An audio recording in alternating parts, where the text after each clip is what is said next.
আসসালামু আলাইকুম, আমি ফারজানা। সবাই কেমন আছেন? আশা করছি সবাই ভালো আছেন। আলহামদুলিল্লাহ, আল্লাহ তাআলার অশেষ রহমতে আমরাও ভালো আছি। দূরে এবং কাছের, দেশ এবং দেশের বাইরে যেখান থেকে আমার ভিডিওটি দেখছেন, সবাইকে আন্তরিক ভালোবাসা ও শুভেচ্ছা জানিয়ে আজকের ভিডিওটি শুরু করছি।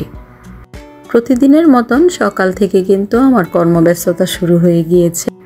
সকালবেলা মেয়েকে নিয়ে কোচিংয়ে গিয়েছিলাম, তো কোচিংয়ে ওর পড়া শেষ হওয়ার পর বাসায় চলে আসি। বাসায় চলে এসে হালকা নাস্তা করে নিই মা মেয়েরা। আর আজকে সকালে যখন বাইরে গিয়েছি, এত সুন্দর বাতাস ছিল বাইরে, আবহাওয়াটা খুবই সুন্দর ছিল। এখন তো প্রায় সকাল 10টা সাড়ে 10টার মতন বেজে গিয়েছে। তো মেয়েকে নিয়ে তো কোচিংয়ে অনেক সকালে যাই, সকালের বাতাসটা ভালোই লাগে। আপনাদের সাথে গল্প করতে করতে একজন প্রিয় আপুর কমেন্টস পড়ে নিচ্ছি। আনিশাস ব্লগ বিডি থেকে আপু কমেন্টস করেছেন, আপু আজ তোমার ভিডিও প্রথম দেখলাম, অনেক ভালো লাগলো। মাটির হাঁড়িতে রান্না অনেক সুন্দর হয়েছে। আপু অ্যাপ্লিকের বেডশিটটা অনেক সুন্দর, বেগুন ভাজার টিপসটাও অনেক দারুণ লাগলো। অসংখ্য ধন্যবাদ আপু এত সুন্দর একটা কমেন্টসের জন্য। আমিও আপনার ভিডিও রেগুলার দেখি আর খুবই ভালো লাগে আপনার ভিডিওগুলো। পিটুনিয়া গাছটাতে দেখলাম সুন্দর ফুল ফুটে আছে, কিন্তু গাঁদা ফুলের গাছগুলো জানি একটু কেমন হয়ে গিয়েছে। আর অরিও কী করে, এই বাগানের মধ্যে এসে এই ফুলগুলো ভেঙে দেয়, এজন্য এই অবস্থা।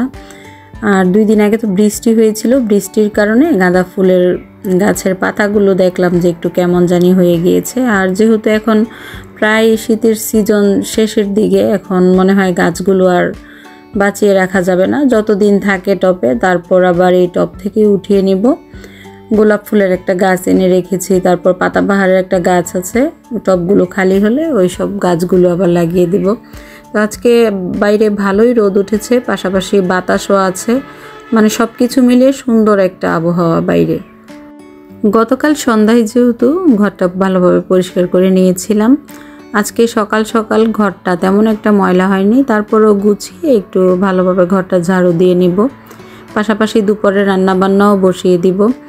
গতকাল রাতে হঠাৎ করে আবার আমার আব্বুর শরীরটা আবার একটু খারাপ হয়ে গিয়েছে, সে থেকে একটু মন খারাপ ছিল।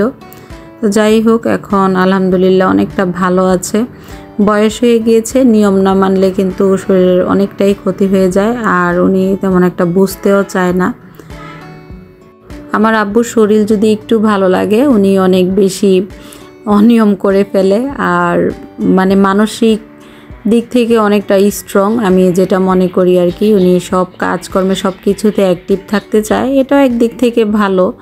বয়সের সাথে সাথে আমরা চাইলেও অনেক কিছু করতে পারি না। তো আব্বুকে একটু রেস্টেই থাকতে বলেছে, তো উনি বেশি সময় ধরে যে রেস্ট নিবে, একটু ভালো লাগলে বাইরে চলে যায়, কথা বলতে চায় সবার সাথে। তো এখন আল্লাহ যা করে ভালোর জন্যই করে, আল্লাহ ভরসা। পাপড়িস লাইফস্টাইল আইডি থেকে আপু কমেন্টস করেছেন, আপু তোমার ভিডিও খুব ভালো লাগে সব সময়, বারান্দার গাছগুলো খুবই সুন্দর।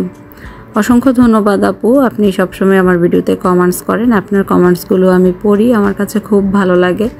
আরও যে আপুরা আছে আমার ভিডিওতে রেগুলার কমেন্টস করেন, আমি সবার কমেন্টসগুলোই পড়ি, হয়তোবা অনেক সময় রিপ্লাই দেওয়া হয় না, সেই কারণে আমার প্রিয় আপুরা রাগ করে থাকবেন না যেন।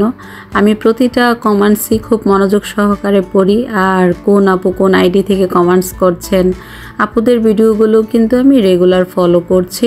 হয়তোবা সবাইকে আমার ওইভাবে কমেন্টস করা হচ্ছে না রেগুলার। দুপুরের রান্নায় আজকে ডাউল আর ডিম একসাথে রান্না করব। ঘরে বাজার শেষ হয়ে গেছে, বাজার আনতে হবে, তো চিন্তা করলাম ডিম আর ডাউলটা একসাথে রান্না করলে ভালোই লাগবে।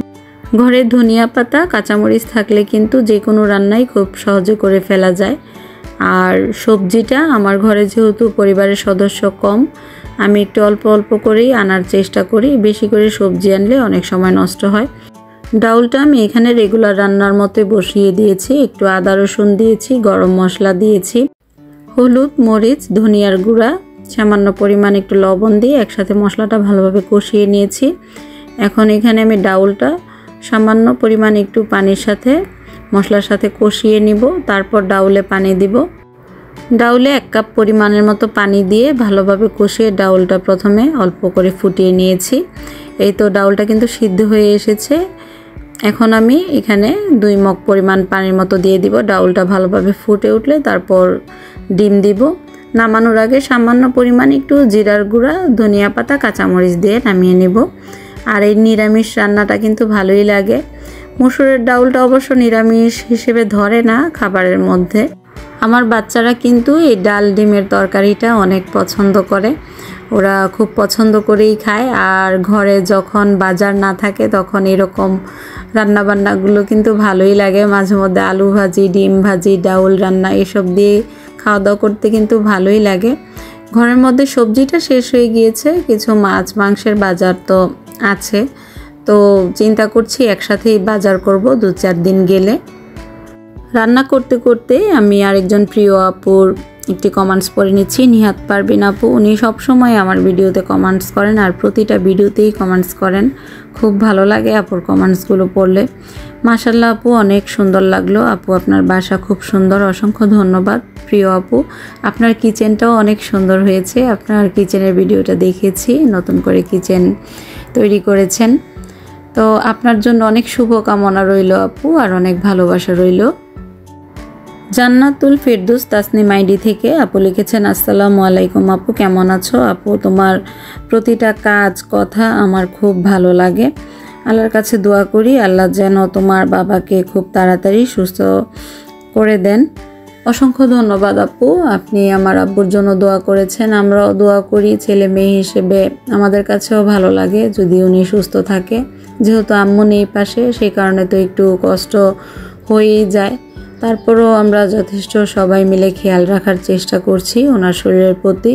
আর ওনারও যেহেতু একটু বয়স হয়ে গিয়েছে, অনেক সময় বুঝতে চায় না, মানে নিয়মগুলো মানতে চায় না আর কি। নিয়মগুলো মানলে সবাই যেভাবে যত্নে রেখেছি, আলহামদুলিল্লাহ উনি শরীরের দিক থেকে ভালোই থাকতো। তো বাকিটা আল্লাহর ইচ্ছা, আপনারা সবাই দোয়া করবেন আমার বাবার জন্য। ডাউল ডিমের তরকারিটা রান্না করে এবার আমি খেতে বসে গিয়েছি। আর আমার একদম গরম গরম ভাত না হলে আমি খেতে পারি না, আমার ভালো লাগে না আর কি। তো বিকেলের দিকে আবার একটু চা খেয়ে নিয়েছি। পিটুনিয়া ফুলের 2টা ফুলের চারা এনেছিলাম আমি, তো এই গাছটাতে তো খুব সুন্দর ফুল দিচ্ছে। আর উপরে একটা গাছ রেখেছি, সেটাতে দেখলাম যে কলি এসেছে। সেই কলিগুলো ফুটলেও দেখতে অনেক ভালো লাগবে, আপনাদের সাথেও শেয়ার করব ভিডিওতে। সুমির ফ্যামিলি ব্লগ আইডি থেকে আপু কমেন্টস করেছেন, আপু তোমার ঘর গোছানো খুব সুন্দর। ঠিক বলেছেন আপু, হাজব্যান্ডের সাথে কথা বললে মন ভালো থাকে। জি আপু, হাজব্যান্ডের সাথে কথা বললে সত্যিই মন ভালো থাকে। হাজব্যান্ড যদি শান্তি দেয় তাহলে সারা দুনিয়া একদিকে, আর হাজব্যান্ডের ভালোবাসা একদিকে। সারা দুনিয়া একদিক করেই রাখা যায়। হাজব্যান্ড যদি ভালোবাসে, সুন্দর করে কথা বলে, তাহলে আপনার মানসিক দিক থেকেও আপনি অনেকটা সুস্থ থাকবেন।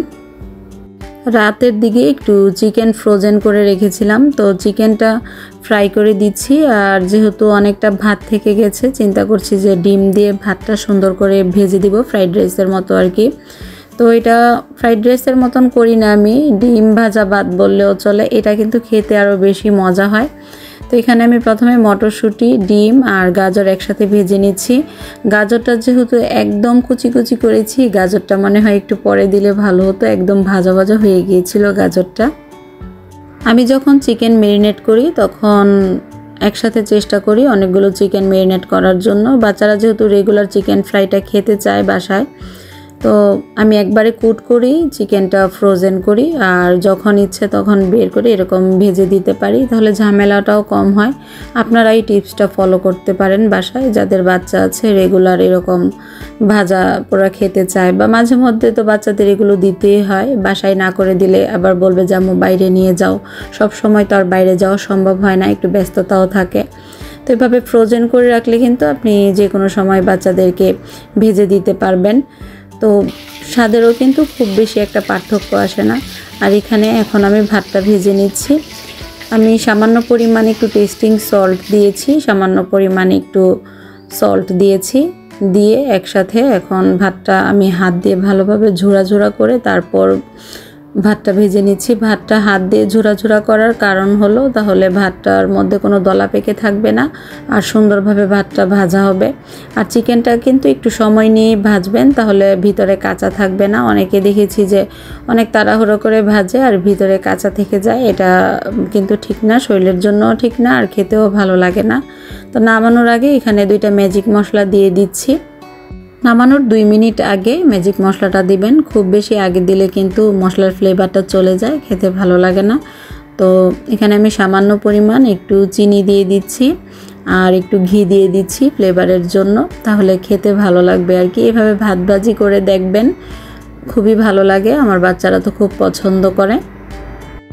আপনাদের সাথে গল্প করতে করতে কিন্তু রাতের রান্নাটা শেষ করে ফেললাম। তো এখানে চিকেন ফ্রাই আর ভাত ভাজা রেডি। তো এখন বাচ্চাদেরকে খাবারটা সার্ভ করে দিব আর পাশাপাশি আমিও খেয়ে নেব। আমি ভাতের মধ্যে কোনো প্রকার সস অ্যাড করিনি, সসটা আমি প্লেটের সাইডে অল্প করে দিয়ে দিব, যদি ওদের ভালো লাগে খাবে। আর ডিম দিয়ে ভাতটা আমি ভাজি করলে সস অ্যাড করি না, তাহলে স্বাদের একটু তারতম্য আসে, ভালো লাগে না আর কি। আমার আজকের ভিডিওটি আপনাদের কাছে কেমন লেগেছে আপনার সুন্দর কমেন্টসের মাধ্যমে কিন্তু আমাকে জানাতে পারেন। চাইলে আমার চ্যানেলটি সাবস্ক্রাইব করে বন্ধু হয়ে আমার চ্যানেলটি পাশে থাকতে পারেন। সবার সুস্থতা ও মঙ্গল কামনা করে আজকের মতো ভিডিওটি শেষ করছি। সবাই সুস্থ থাকবেন, ভালো থাকবেন, পরিবারের সাথে থাকবেন আর পরিবারকে বেশি বেশি সময় দিবেন, ভালোবাসবেন। সবার কাছ থেকে আজকের মতো বিদায় নিয়ে নিচ্ছি। আল্লাহ হাফেজ।